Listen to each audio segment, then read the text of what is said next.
Welcome to this deep dive. Today we're looking at a pretty hefty stack of sources. Yeah, some very dense theological notes in there. Right, right. A bit of cognitive research too. Specifically, we have these two fascinating papers labeled N67 and N68. Which are incredible to read, honestly. Oh, absolutely fascinating. And our mission today is to really unpack this massive, almost, well, intimidating question that these papers are trying to answer, which is, what is reality, actually? Right. Just a small, easy question for today. Yeah, exactly. Nothing major. But to get into it, I want to start with this incredibly common, everyday experience that we all just sort of, I don't know, brush past. Think about the last time you were sitting right next to someone, maybe a friend or a coworker or your partner, and you are both looking at the exact same screen. Like watching a video on a phone. Yeah. Let's say you're watching a viral video of a chaotic street event. You were looking at the exact same pixels. You're hearing the exact same audio. The physical inputs are identical. Identical.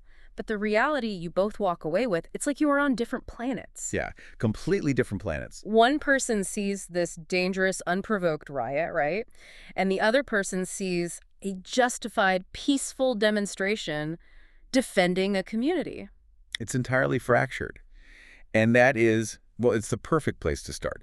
Because what these papers are pointing out is that we inhabit the exact same physical coordinates in those moments, but the worlds we are actually experiencing, They don't even touch. exactly, they barely even touch.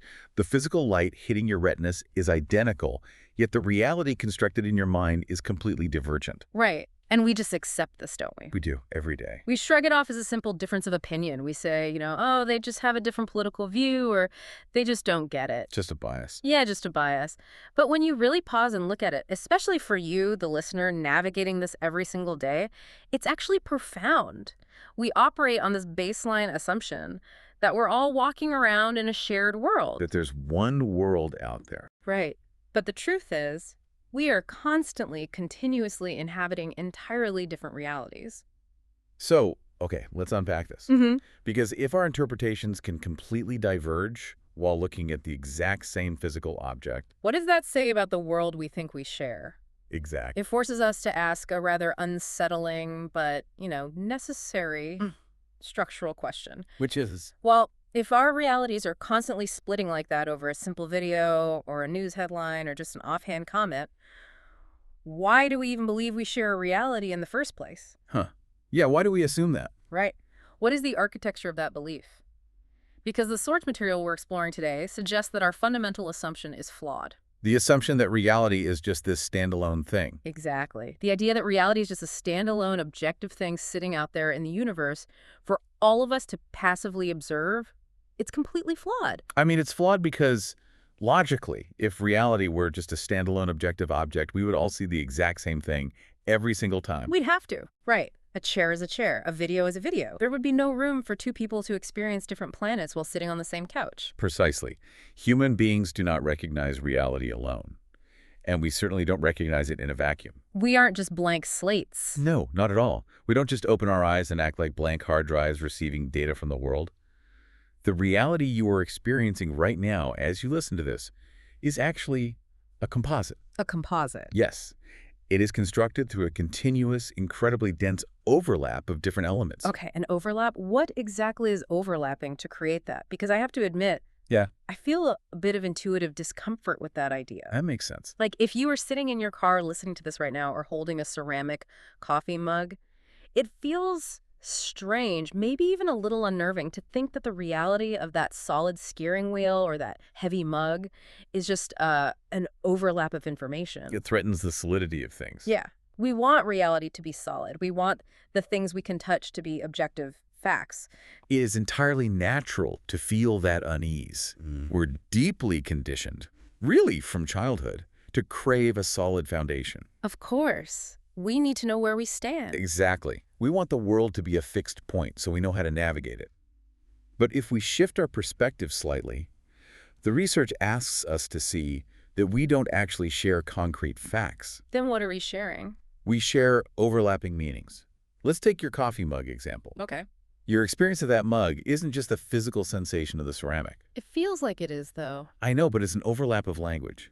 The word mug. Oh, I see. It's an overlap of memory. like the time you burned your tongue on hot coffee, is the incoming sensory information of the weight in your hand combined with the cultural narrative you carry about mornings and productivity. Wow. All of these layers are constantly stacking on top of each other, interacting in real time. So reality isn't the solid ceramic thing I'm holding? No. Reality is a pattern. A pattern. Right. It's a pattern that emerges from all those overlapping layers of memory, language, and sensory data. So when two people actually agree on what something is. When your internal pattern, your overlap, aligns somewhat closely with someone else's overlap, that is what we mistakenly call a shared reality. Okay, I think I'm starting to get it, but I am trying to wrap my head around the sheer scale of this. It gets big fast. It really does. Because if reality itself isn't a collection of physical objects, but rather these overlapping patterns of meaning, then what does that make the society we live in? That is the core question. Right, because we usually think of society as a physical container, a city as a geographic area. A boundary on a map. Exactly. A society is a group of millions of individuals living within certain borders, following certain laws. What's fascinating here is the text fundamentally redefines that entire concept. How so? If reality is an overlapping pattern, then society cannot merely be a container holding a group of physical people. Okay. The source material argues that society is actually a stabilized field of meaning. A stabilized field of meaning. That is a very abstract phrase. It is. So society isn't a container holding people. It's more like, okay, is it like the humming sound when multiple instruments play in the same room? Oh, I like that. Let's say you have an orchestra. You have the cello playing its notes, the violin playing its notes, the flute doing its own thing. Everyone playing their own part. Right. They are all pushing their own individual sound waves into the air.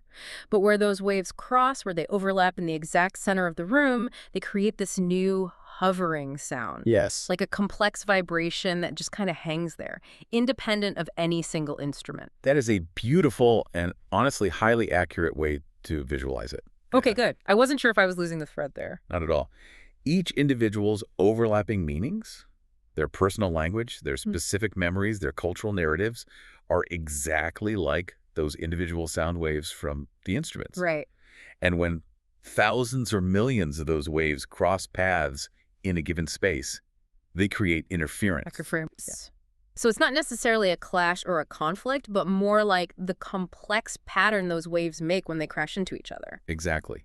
And when these meanings overlap enough over a long enough period, that interference doesn't just dissipate into the air. It sticks around. It settles. It forms a recognizable shape. It creates a stabilized field of interference. The hum in the room. That invisible, hovering hum in the center of the room that you described. That is society. Society isn't the musicians. It is the stabilized pattern of all our overlapping meaning. Oh, okay. That shifts the ground under my feet a little bit. It's a big shift. It really is. Because normally we think of a shared reality in society as something we all kind of, well, consciously agreed upon. Like a town hall meeting. Right, like a giant social contract. I agree that a red traffic light means stop. You agree it means stop. We shake hands on it, and boom, we have a society. We have a shared reality. Exactly. But if society is just this stabilized interference, that completely changes the mechanism. It does. The text insists that we need to dismantle that assumption of a grand social consensus. I guess it's not a choice. Shared reality is not born from a handshake. Hmm. It isn't a contract we all consciously read and signed. Think about how fragile an agreement actually is. True. If it were just an agreement, it could be broken or renegotiated instantly. But the reality of our society feels much heavier than a simple agreement. It feels immovable sometimes. Right. Then where does it come from? If we didn't sit down and agree to this hovering hum in the room, how does it get there? It is born from repetition. It's repetition. Yes. So you're saying it's not a light bulb moment of collective agreement, but more like a path being worn into the grass because everyone just happens to walk the exact same way every day. That is a perfect analogy. Yeah. The same words repeated daily. The same premises shared over and over on the news, in schools, in homes. Over and over. The same stories and cultural myths circulated day after day, year after year. Think about a word. If you say a single word out loud 50 times in a row, it starts to sound strange. Right. Oh, yeah. It loses its meaning and just becomes a bizarre sound. Right. Semantic satiation. It just turns into mush. Exactly.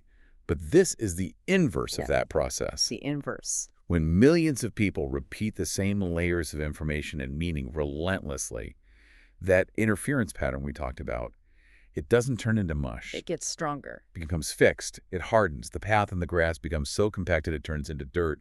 And eventually we pave over it and call it a road. So what does this all mean?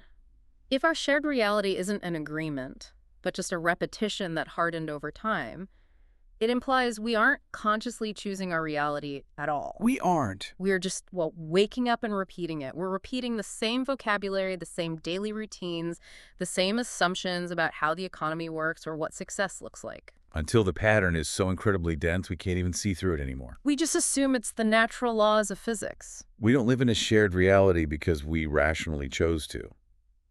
We live in it because we are caught inside the same stabilized interference pattern. Wow. What we comfortably call common sense, what we boldly call the real world.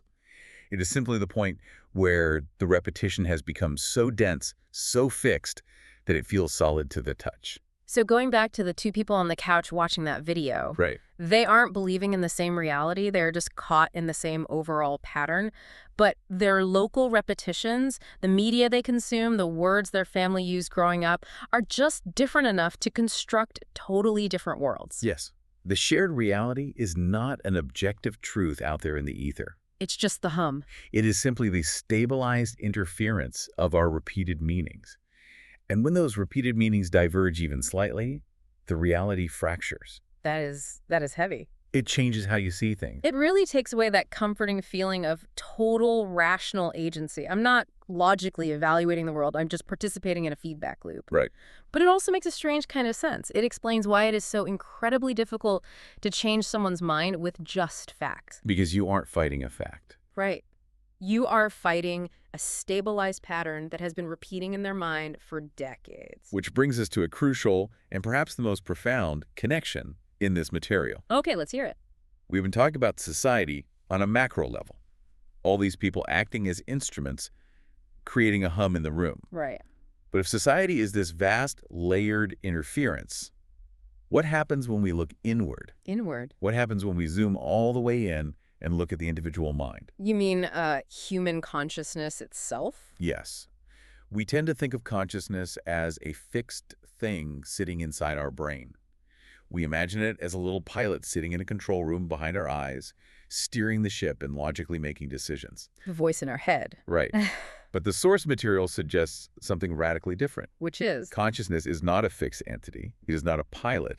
It is itself an interference pattern. Wait, I think I need you to walk me through that. How can my sense of me just be an interference pattern? Think about the moment right before you speak. That fraction of a second right before a thought becomes a distinct articulated word in English. What is actually happening in that mental space? It's a swirl, I guess. Swirl. Yeah, it's not language yet. It's an emotion, a physical sensation, maybe a visual memory flashing by, a sudden spike in my heart rate, all of it hitting me at the exact same time. And then Somehow, out of that chaotic swirl, the sentence emerges, and I say it out loud. precisely those disparate elements, Okay. the thoughts, the visual memories, the physical sensations, they are all overlapping in your neural pathways. Overlapping, just like the society example. And where they overlap, an interference pattern emerges. That temporary stability, that specific pattern rising out of the overlapping layers of your biology and your memory, that is what we experience as consciousness. Wait, so my own internal consciousness Yes. and the entire external society, they're the exact same thing, Yeah. just different sizes. If we connect this to the bigger picture, the individual's inner world, the private thoughts you have in the dark, and the vast external society with its laws and cultures, they are not separate entities. They are not different categories of things. They share the exact same architecture. Layered interference. They are simply operating at different scales. I really need to sit with that for a second. It's a lot to process. My mind is a pattern of overlapping sensations and memories holding together just long enough to form a thought. Right. And society is a pattern of overlapping people and languages holding together just long enough to form a culture. Exactly. It's fractals. It's the exact same shape, whether you are zooming all the way in on a single brain or zooming all the way out on a city. It is a continuous, unbroken structure of layered meaning. Yeah. There's no hard boundary where you end and society begins, because both are constructed from the exact same process of repetition and overlap. Here's where it gets really interesting, and honestly, a little dizzying for me. How so? Because if it's fractals, if it's the same pattern at every scale, we don't have to stop at the city level. If we zoom out again, past the individual, past the local society, Yes. We can keep going. we can expand this to its absolute limit, can't we? We can. If we apply this architecture to the largest scales of human organization, Entire historical civilization. they're all just massive, stabilized interference structures. Yes. A civilization isn't a permanent object. The Roman Empire, the modern nation-state, the global economy, they aren't physical realities. They're just a temporary stability of overlapping information. Just billions of people repeating the same patterns, holding the hum in the room steady for a few centuries. Right? It gives you this intense sense of vertigo. Like the floor beneath your feet isn't really the floor. Just a pattern. It's just a pattern of meaning that happens to be holding still for a moment because enough of us woke up today and repeated the same actions. If reality isn't objectively there, Yeah.